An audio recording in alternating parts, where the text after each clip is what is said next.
Homeowners associations that file Form 1120 need to start their planning the first day of their tax year.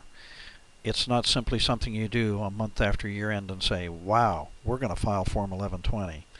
No, there's a lot of things that are very critical on this tax form that you need to consider. Probably one of the most important things is simply maintaining the proper types of bank accounts.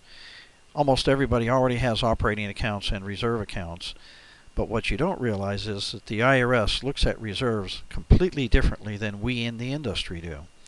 The IRS looks at your capital reserve accounts, such as roofing, paving, fence replacement, but that's different to the IRS from the non-capital items, such as painting, contingency, and major tree trimming. In the eyes of the IRS, those non-capital items are simply non-annual maintenance expenses. If you mix the two of them, in the eyes of the IRS, you have commingled operating and reserves, and you have just killed your chances of safely filing Form 1120. The second step you need to do is to conduct a reserve study supporting the specific capital purpose for your reserve assessments. This is absolutely required under Code Section 118. Further, with step number 3, you have a budget that agrees with the reserve study, and this backs it up. What I mean by agreeing with the reserve study is that you can't have a reserve study that says you set aside $10,000 a month for reserves and a budget that for the same year says either $8,000 or $11,000. It needs to be $10,000, the same as the reserve study itself. The fourth thing is you need to separately account for your operating and reserve transactions in the association's financial statements, general ledger, etc. This is probably the one that most associations get right without a problem.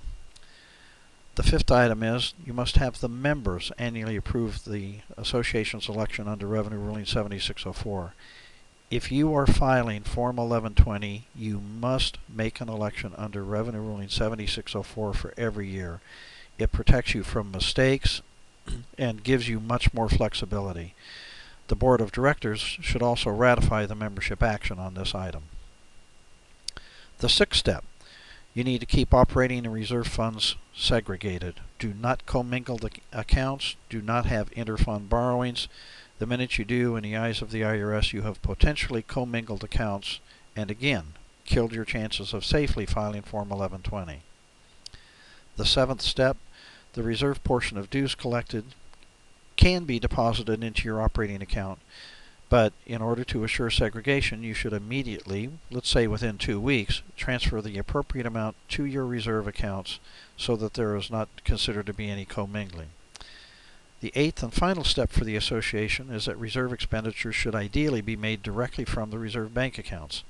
Since many associations can't do this, meaning they can only write computer checks from a single account, it's okay to make those expenditures from your operating account, but you should immediately reimburse the reserve account or the operating account from the reserve account for the exact amount of the expenditure. That means it shouldn't be rounded to the nearest hundred or to the nearest thousand. It should be matching to the penny.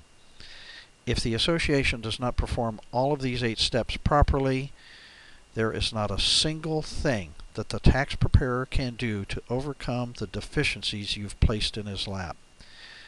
The tax preparer really only has 4 responsibilities. That's to show a clear delineation of member and non-member activities, a clear delineation of operating versus capital transactions, and properly present those in the reconciliation of book income to tax income on Schedule M1 of the tax return. Also, the preparer needs to show an analysis of the carryovers of excess member income under Revenue Ruling 7604 or excess member deductions under Internal Revenue Code Section 277. On Form 1120, you will always have one or the other. The most important thing for you to know is that Form 1120 is very complex. There is a lot of tax risk here, and if you don't do all of these steps properly, you're opening yourself up to some major tax exposure.